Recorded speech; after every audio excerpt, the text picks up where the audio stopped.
Awareness Month.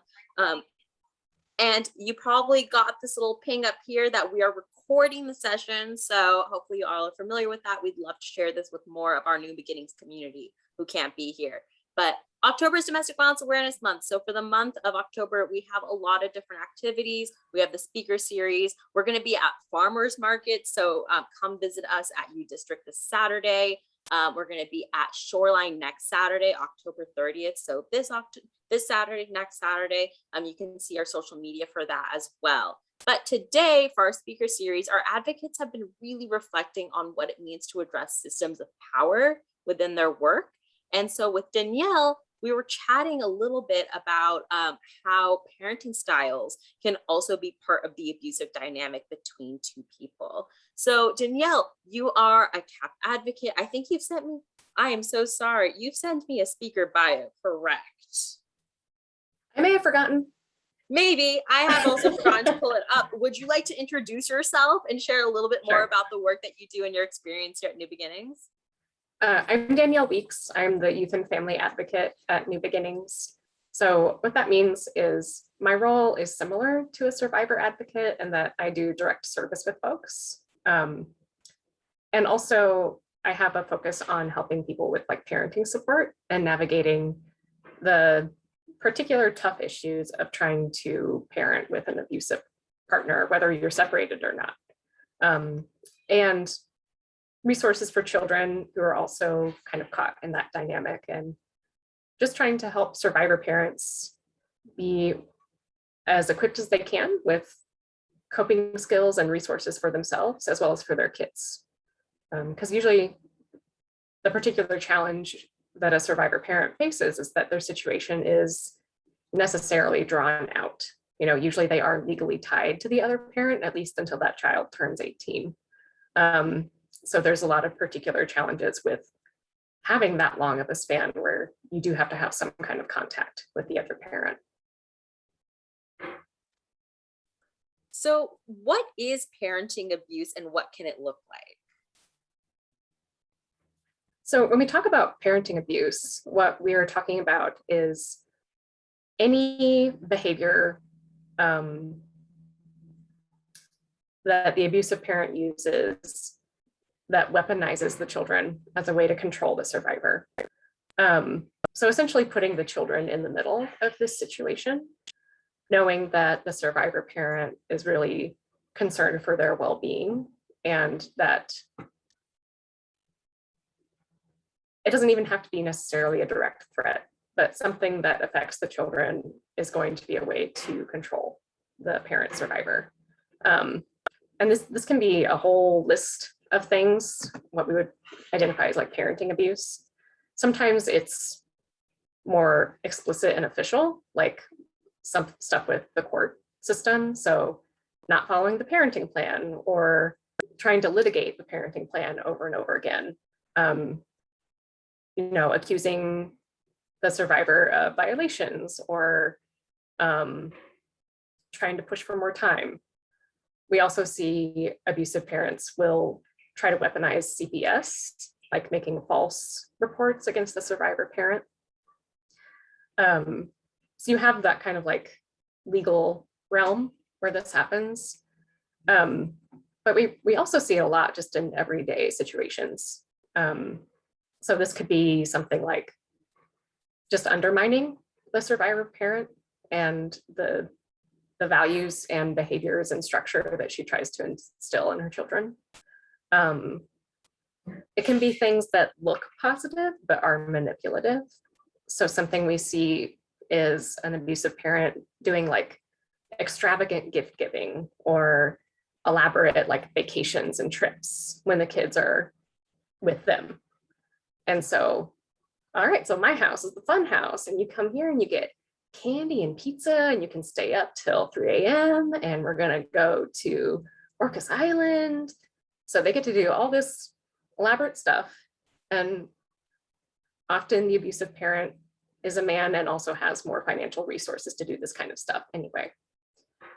And the core of that behavior is one of the big things we see with parenting abuse is trying to get the kids to pick a side or feel like that they have to pick a side in the situation. So you can love me or you can love mommy, you know, like, do you love me or do you love mommy? Do you like being at my house or do you like being at mommy's house? And forcing kids in the middle of that conflict and trying to force them into choosing a parent or deciding which parent is guilty or which parent is worth their love is really harmful. And it's a sneaky manipulative way to do it through that kind of like gift giving and pleasing behavior. Because then the survivor parent ends up looking like the bad guy. So just in general, you know, with this type of abuse, we see a survivor parent is often put in the position of having to be the person who reinforces structure or reinforces good behaviors, like positive behaviors in their home, to try to balance out or counteract the negative stuff that they might be learning from the other house. I told Neba before, when we were preparing for this, that I could talk about this subject for like an hour. So I kind of cut off there and see if there's any questions or follow-ups about something in particular. Ooh, I'm seeing a good question, and maybe this is something that we can ask at the end, because I think we have a good question around this. But the next question, you mentioned it before about how, you know, abusive parenting can, you know, be this almost luxurious experience of, come, let's have this great time, you know, comparatively, you don't want to go to this other parent's house. And you mentioned how often the people who have the resources to do that are wealthy men. And so how does sexism and the level of access that men have play a role in parenting abuse? Yeah, it's, I will say that the survivors I work with, the overwhelming majority, it's either a current or past relationship between a man and a woman with children, and the man is the abusive partner. So overwhelmingly, that's the dynamic that we see, especially when children are involved. And like you were mentioning, generally what we see in that situation too is that the man tends to have more financial resources. Just in general, men get paid more, you know, their work is valued more in our society. And there's also the fact that sometimes women haven't been working while they're staying at home raising the kids. So either that was a choice that they made, or whether the abusive parent didn't allow them to work, which is something that does happen. Generally, yeah, what we see is that the man has more financial resources, which on the legal side means that they can afford to do all this kind of excessive litigation and bring motions about the parenting plan forward over and over again, or pay for a better lawyer. And getting a change in the parenting plan can have a real impact on what kind of behavior the kids are exposed to and their residential schedule, and things like who gets medical decision making. And that can be a really big impact on being able to control the survivor. Because if you have 50-50 decision making and the abusive parent has final decision making, that means that you are supposed to collaborate on like doctor's appointments, including things like therapy. And what we see is a lot of the time is a survivor parent wants to get their child into therapy because of what they've witnessed or experienced as being kind of stuck in the middle of the situation. And often the abusive parent is really resistant to that, or just doesn't allow it to happen at all. So in that sense, kind of starting, you know, everything's connected, right? But kind of stemming from that, what we see is that a lot of time a survivor parent's resources are more limited, or their options are more limited.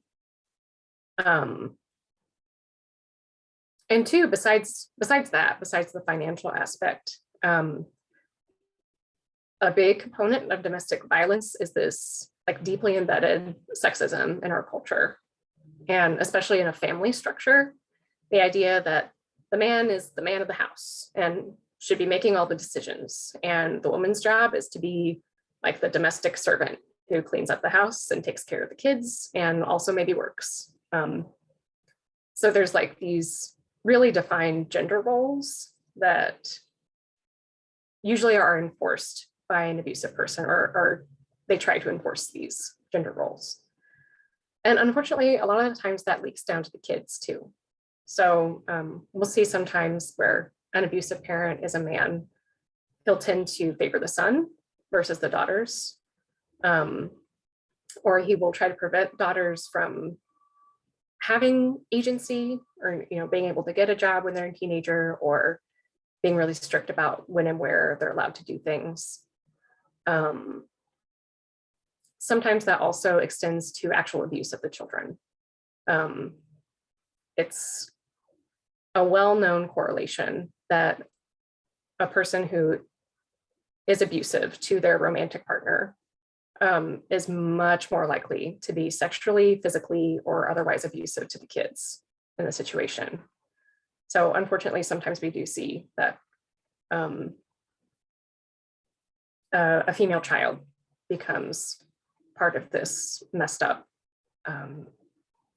gender roles dynamic of like what use women are for.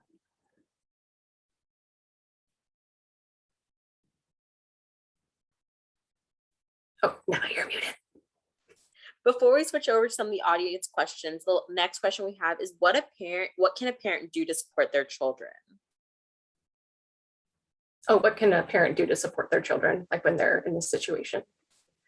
That's something that I talk to survivor parents a lot about, because it is frustrating when you're bound by this legal document and your kids have, spend half their time with this abusive person that is not enforcing, not only just not enforcing like the good behaviors and values that you would like to see them have, but is also potentially being like emotionally abusive to them and trying to pit siblings against each other, or bad talking you in front of them, or getting them in the middle of a court decision that's like that they shouldn't be part of. So some things that we talk about are just trying to teach kids skills that they can take with them when they do spend time with the other parent. So those can be coping skills, like activities or behaviors that they can lean on when they're in a stressful situation and they're at the other parent's home. So maybe, the abusive parent tends to yell a lot at the kids when they're at his house. The survivor parent might talk to their kid about things that they can do when they're feeling scared, and when that parent yells and it's scary, maybe they have a room where they can shut the door. They can go to their room, shut the door. Maybe they are allowed to have like an iPad or something. Maybe they can put earphones in and play on the iPad after that's happened, to calm down. So trying to talk to parents about different things that help their kids feel better, and things that those kids could access even when they're at the other parent's house. And sometimes that's something as simple as like breathing exercises and focused muscle relaxation exercises. So things you literally have with you all the time.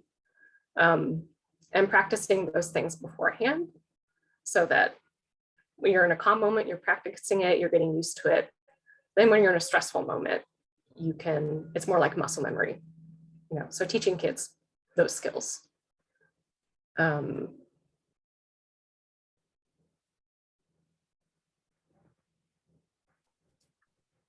Great. And if anybody has any questions they'd like to ask Danielle, please feel free to throw that into the chat. The first question we have is, how do you assist the parent that wants to reinforce the structure? So I know you mentioned a little bit before in terms of giving them skills and tools with the kids, but how do you support that parent themselves? Yeah, and it's really frustrating too when the other parent messes up their schedule.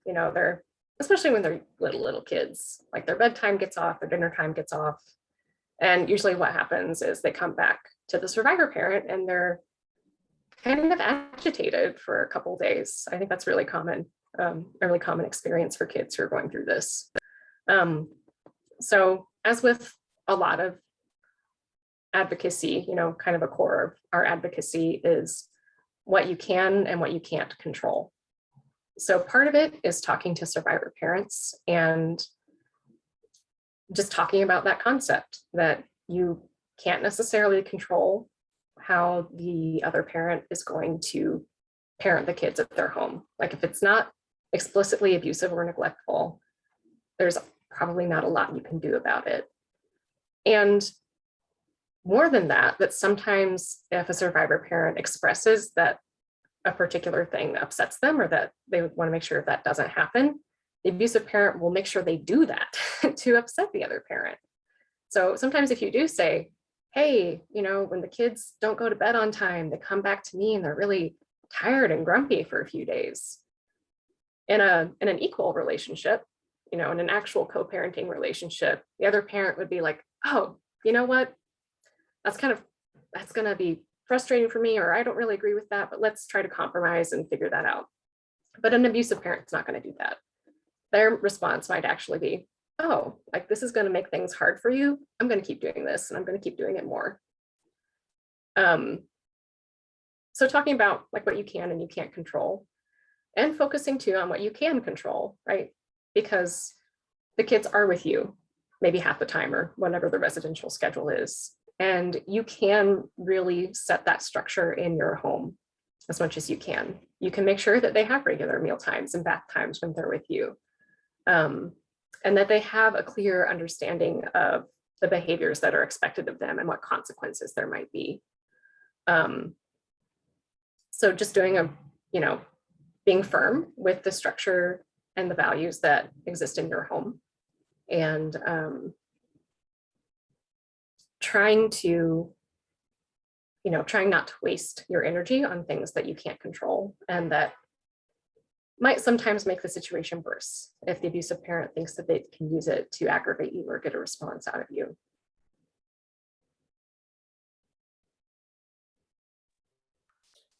Paige, I'm having a hard time understanding the first part of your question around, can you share a story of the steps you take so we understand your possible solutions?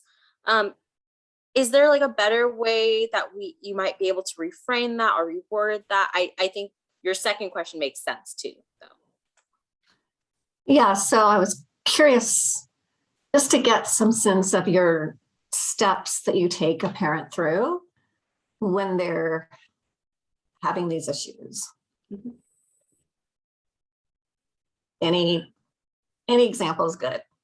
Yeah, it's a good question. And as with anything with advocacy, it's so varied, right? So I don't have like a one size fit all answer. But one thing when I'm talking to parents, sometimes something that comes up is the other parent has been so like emotionally or verbally abusive to them, and also maybe has said those same things to the kids. So sometimes, and especially when this is like an ongoing situation, this is happening every week, the survivor parent can get kind of worn down or feel like that maybe they aren't a good parent, or, my kids are always like angry and upset when they are at home with me. Like maybe I'm not doing a good job. So when that happens, I try to talk to the survivor parent about their strengths and really just have a conversation where we focus on the things that they are doing well and all of the things that they're doing for their kids, because usually it's a lot, and usually these are people who are being like very patient and loving with their kids and very understanding of the challenges their kids are going through and doing their best to get their kids supportive services and the resources they need, even with all the legal limitations they usually have. So trying to like boost the survivor up and talk to them about the things that they're doing well, because like I said, usually it's a lot.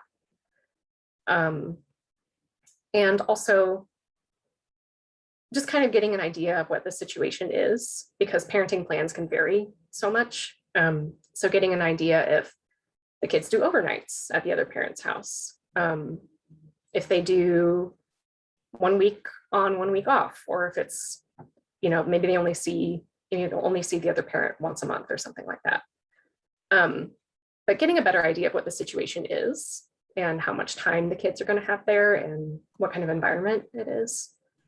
And if they are,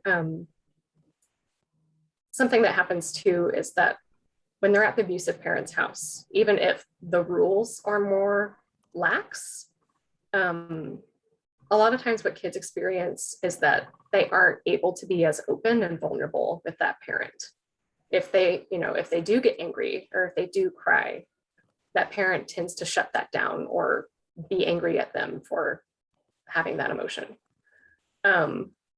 So a lot of the time what we see is the kid will seem like they're sadder or they're angrier when they're with the survivor parent, but that's just because the survivor parent is a safe place for them. It's safe for them to be angry or to be sad because they know that parent is not going to punish them for it and that they're going to be held and understood. So that kind of like reframing can be helpful for survivor parents too. Like, yeah, your kid is showing this behavior, it may be because you are a safe parent to them. Not that you're a bad parent or that they're mad at you necessarily, but that they know they can be angry around you without being punished. So trying to do some of that where you reframe the situation for the survivor parent, and maybe giving them some idea of how their kid might be responding based on the trauma they've experienced.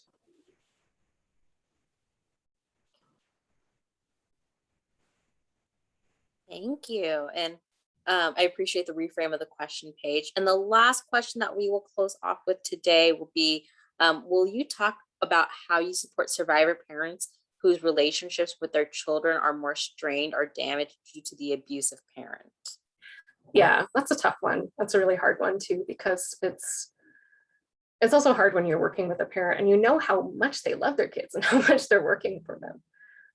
But this is absolutely something that we see is the abusive parent will blame mom for stuff or tell the kids that mom, you don't get to spend time with me because of mom, blaming mom for things or telling them that mom is a bad person.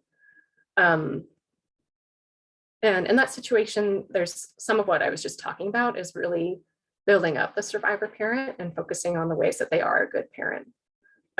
Because if your kid is angry with you and telling you that they hate you, that does take a hit, and maybe causes some self-doubt, especially when you've heard that stuff from your partner too. So focusing on strengths and trying to help people reframe a situation. And also talking about kind of problem solving or brainstorming how you respond when your kid says that kind of stuff. So, if it's pretty common that your child comes back from the other parent's house and they say that you are mean or that, let's go with that. Like they say that you're mean and that you don't let them do what they want. And, they'd rather be with dad because dad lets them do what they want.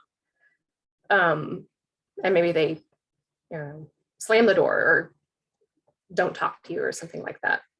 Talking to the survivor parent about things that they've already done too. Like, okay, well, when something like this happens, what are the things that you're doing now or what have you tried? Because again, usually they've tried a lot, usually they are doing their best with the situation. And then maybe trying to brainstorm some new strategies. So part of that can be validating the kids' feelings, because that can be an important way to build a connection with a child who is receiving really negative information from the abusive parent. Like, I hear you. I hear that you are upset with me and you think it's mean that I, don't let you stay up past 10 p.m. You can do that at your dad's house, but here we have a bedtime and you have to get ready for bed. So kind of reinforcing the structure, the values that you try to keep in your home, but also validating what the kid is feeling. Like remembering that this is someone who is being manipulated by an adult that they trust and love as well. And And that also, this is a really hard situation for kids too. You know, even a like non-abusive divorce is a tough transition for a kid. But add on DV and there's extra trauma and extra stuff that they're dealing with. So yeah, I understand that you're mad. You know, I hear that you're angry. You're not allowed to kick me or hit me when you're angry. And we don't use, you know, we don't name call when we're angry, but it's okay. You're allowed to be upset. So there's also that too, is trying to set some parameters about what kind of behavior is acceptable, especially with anger. You're like, you're allowed to be angry. You can hit this pillow, but you can't hit another person.